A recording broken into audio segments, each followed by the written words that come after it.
Bonsoir et bienvenue à tous. Dans l'actualité de ce vendredi, la digue de Fouchy inaugurée ce matin, la fin de 2 ans de travaux et l'aboutissement d'un projet de 11,5 millions d'euros. Sa réhabilitation permet de protéger des eaux plus de 1000 logements. Eddy Mango, cet Aubois de 22 ans, va-t-il devenir le meilleur chauffeur routier de France? Dans un mois, ce passionné défendra les couleurs du Grand Est à la finale nationale à Paris. Van Gogh avait fait des tournesols sa pièce maîtresse. L'artiste Anthony Ros Blasco a quant à lui choisi des oiseaux. Ce peintre franco-espagnol s'expose au domaine Tournefou à Aix-Villemort-Palisse dès demain. Visite en avant-première à la fin de ce journal. C'est donc la fin de 2 ans de travaux. La digue de Fouchy a été inaugurée ce matin. Cette barrière entièrement réhabilitée s'étend de Troyes à la Chapelle Saint-Luc et permet de protéger plus de 1000 logements. Les explications de Christian Vieira et Aline Visticki. La rénovation sur 2 km 300 de la digue de Fouchy doit permettre de protéger 3700 riverains, des établissements de santé et d'enseignement. Sa restauration clôt un programme de réhabilitation lancé pour les études dès 2012 et 2014 pour les travaux. Premier objectif, éviter les risques face aux crues, comme en 2013, 2018 et février 2021. On avait tous vécu avec l'idée selon laquelle, parce qu'il y avait les grands lacs et les réservoirs qui protégeaient Paris, ça protégeait Troyes. Et l'histoire a montré qu'il fallait prendre le dossier à bras de corps, ce que nous avons fait, ce que j'ai fait. Ce sont 25 millions d'investissements, c'est pas rien. C'est aussi dans le rapport bénéfice-risque rassurant de se dire qu'on a désormais une maison mieux protégée, une vie moins en danger et une possibilité de transmettre son patrimoine à ses enfants, ce qui est aussi une satisfaction. La restauration de la digue du Fouchy complète le processus de protection comprenant d'autres digues, des vannages et le curage du canal de Haute-Seine. Sur les 25 millions d'euros investis, 11 ont été consacrés à ce tronçon. D'après le diagnostic de 2011, alors qu'elle protège 18 000 habitants, 75% des digues étaient en mauvais état. En 2018, des éboulements ont confirmé l'urgence d'agir. Ça a contribué à finaliser dans l'esprit du président de l'agglomération, François Barouin, dans le mien, d'aller vraiment plus vite et plus fort sur la réfection des digues, sur l'ensemble. Les digues avaient des fragilités. Là, elles sont resolidifiées, elles sont améliorées en termes de qualité, en termes d'enrochement, en termes de hauteur. Et ils sécurisent un peu plus les populations. C'est quand même notre rôle premier. Ces travaux titanesques intègrent la protection de la biodiversité, comme des passes à poissons, la modification des plants pour protéger une espèce de moule d'eau douce et la gestion de la végétation aux abords. Ces actions contribuent également à l'amélioration de la qualité de l'eau. Je dirais que ça allie les deux fonctions, la fonction écologique et la fonction de protection des animaux, et je crois que c'est tout à fait bien. Les travaux d'aménagement des ouvrages qui ont été faits permettent la libre circulation des poissons, mais aussi des canoës et des sports aquatiques qu'il peut y avoir en plus. L'idée, c'est de pouvoir travailler sur un ensemble de mesures, et on sait qu'aujourd'hui, l'eau est un élément vital, et que ceux qui ont la chance d'en voir passer près de chez eux doivent travailler pour qu'elle soit de bonne qualité pour tout le monde. Ce chantier de restauration des digues intègre des aménagements de surveillance et d'accès pour leur entretien. Les prochaines étapes du projet de protection devraient se concentrer sur la consolidation des ouvrages en centre-ville. Faire vivre le centre-ville, c'est l'objectif de la Journée nationale du commerce de proximité qui a lieu demain à Troyes. L'occasion pour les artisans, les épiciers, les restaurateurs de faire découvrir leurs produits. Écoutez. Cette année notamment, on avait vraiment envie de faire une manifestation autour du 100% Aube, entre autres, et puis d'avoir vraiment des gens locaux qui puissent faire cette animation et on puisse promouvoir un petit peu nos artisans, nos produits locaux. L'idée, c'est de mettre un coup de projecteur sur le commerce, l'artisanat en cœur de ville. On sent que les consommateurs sont enclins à soutenir leurs commerçants, leurs artisans en centre-ville. Et donc là, samedi, à l'occasion des Journées nationales du commerce de proximité, de l'artisanat et du centre-ville, les commerçants se pareront de leurs plus belles couleurs, déballeront devant leur boutique et différents stands seront présents pour montrer les richesses du commerce local, que ce soit sur la placette Saussier, sur l'hôtel de ville ou sur Saint-Rémy et les Halles. Si vous êtes un peu perdu dans votre paperasse pour demander un remboursement auprès de la Sécurité sociale par exemple ou pour payer vos impôts, sachez qu'un nouvel espace France Service s'est ouvert la semaine dernière dans le bureau de poste de Vendeuvre-sur-Barse. Une personne vous aide gratuitement dans vos démarches administratives. À terme, le gouvernement souhaite que chaque habitant puisse accéder à un service public à moins de 30 minutes de son domicile. Écoutez le sous-préfet de Bar-sur-Aube. Le lieu de résidence ne devrait pas être un frein à la rencontre des agents des services publics.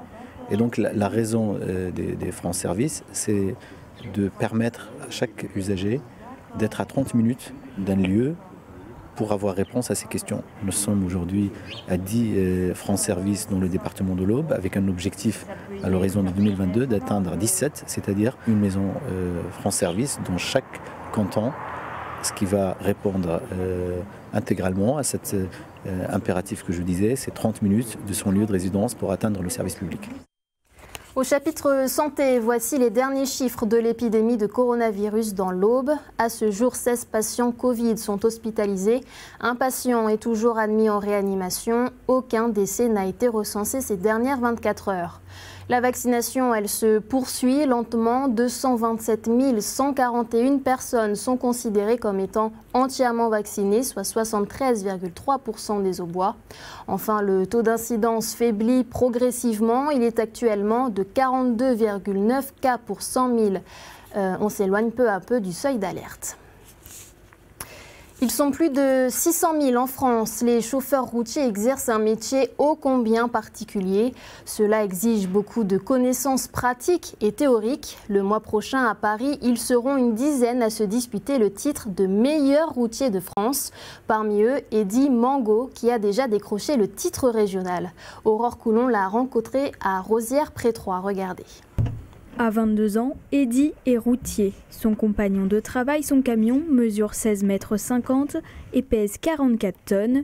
Depuis 2 ans, ils parcourent ensemble les routes pour livrer les particuliers à domicile. J'ai pas de conducteur routier moi dans ma famille, mais c'est un métier qui m'a toujours passionné. Quand j'étais petit, je regardais les camions sur autoroute, je me disais je voulais faire ça. Et donc j'y suis parvenu. Avec un bac pro et un BTS transport et prestations logistiques en poche, il intègre la société STTI Transport de Rosières-près-Troyes. Aujourd'hui, il se lance un nouveau défi, devenir le meilleur routier de France et au passage déconstruire les idées reçues. C'est pas parce qu'on a, comme moi par exemple j'ai 22 ans, c'est pas une raison pour laquelle je ne peux pas faire ce métier-là. Après les inconvénients c'est partir par exemple à la semaine, découcher, être seul dans le camion. Mais après on a plein de responsabilités aussi. Pour relever ce défi, Eddy participe au Trophée des routiers organisé par Carcept, une protection sociale du transport. Il est jugé sur des épreuves théoriques et pratiques. Et pour se préparer, il ne suit pas d'entraînement spécifique, mais il participe à un challenge d'entreprise d'éco-conduite avec la soixantaine de ses collègues routiers de STTI Transport. Une épreuve à réaliser aussi pendant le concours. Ce qui permet, suite à ce challenge en interne, de diminuer notre impact sur l'environnement. On a diminué environ de 5% le CO2. Nous diminuons aussi environ de 5 à 10% les consommations de carburant. On a diminué nos constats ainsi que les amendes.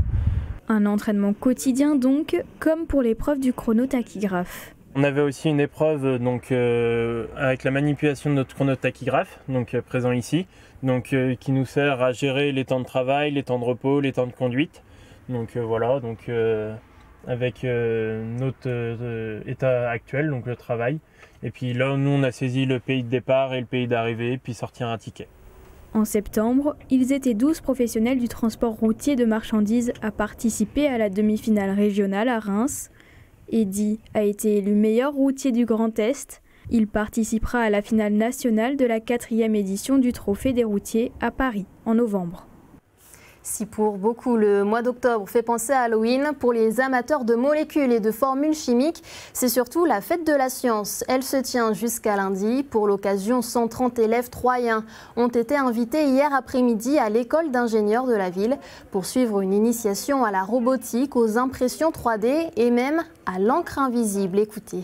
À 8-10 ans, on ne résoudra pas des équations fondamentales que nos plus grands scientifiques ont résolues. En revanche, à 8-10 ans, on peut comprendre ce que c'est que la science. On peut comprendre par quelques phénomènes simples les objets sur lesquels travaillent nos chercheurs et nos étudiants. En immergeant ces jeunes enfants pendant 1 heure dans la science, nous espérons déclencher chez eux un réflexe, un goût pour les sciences exactes et semer dans leur tête une petite graine de futurs scientifiques. Eh ben, moi, dans mon atelier, c'était, on leur explique le principe de répartition de la force sur une surface. Donc plus la surface est grande et plus la force est répartie. Donc c'est des ballons sur des clous, tout simplement. Après, il y a d'autres ateliers sur la densité des fluides, sur plein d'aspects mécaniques assez compliqués qu'on arrive à vulgariser avec des expériences faciles et concrètes. Après la physique-chimie, les arts plastiques, dès demain et jusqu'au 12 décembre, le domaine du Tournefou à Aix-Ville-Mort-Palisse proposera au public une exposition consacrée à Antoni Ros Blasco, cet artiste franco-espagnol qui a consacré sa vie à la peinture et aux différentes représentations de l'oiseau. Christian Vieira a pu assister aux derniers préparatifs de l'exposition. Regardez. 12 tableaux épurés, économes en couleurs. Les oiseaux d'Antoni Ros Blasco condensent sa maîtrise d'une vie consacrée à la peinture. Qui s'exprime aussi bien dans un geste impeccable comme celui-là, de cette sorte d'arc de cercle qui fait faux et qui fait bec d'oiseau en même temps. Pour obtenir ces coulures, est-ce qu'il a retourné son tableau? Il y a indécision, est-ce que les choses montent, est-ce qu'elles chutent, comme l'humaine condition? Quand on regarde, il y a quelques grains de matière. Mais il n'y a qu'une seule couleur, le noir. La toile est laissée vierge, c'est l'économie la plus stricte. Il y a 50 ans de peinture derrière.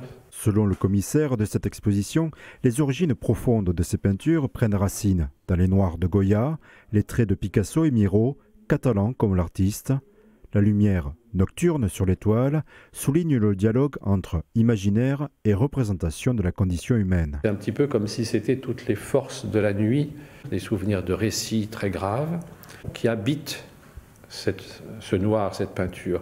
Dans son enfance, il a entendu beaucoup, notamment de sa mère, les récits de la guerre civile en Espagne. Rapidement, il en vient à parler de cela.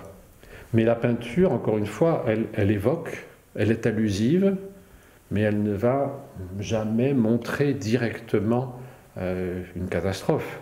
Le domaine du Tournefou montre des œuvres d'artistes internationaux au grand public par le biais d'expositions depuis 10 ans.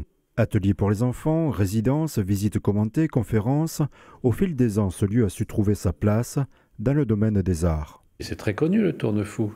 Et j'ai constaté qu'il y a des gens qui faisaient 1 heure de route ou 2 heures de route pour venir voir une exposition ici. Il n'y a pas que le théâtre, quoi. Il y a aussi la peinture. Ce que je trouve très important, c'est que des personnes aussi bien du village que de Reims ou de Paris puissent se rencontrer, parler. C'est une passion, donc on ne peut pas s'arrêter. C'est aussi simple que ça. À Palisse, chaque mercredi, samedi et dimanche, de 15h à 18h, l'entrée est libre pour observer la puissance de l'art.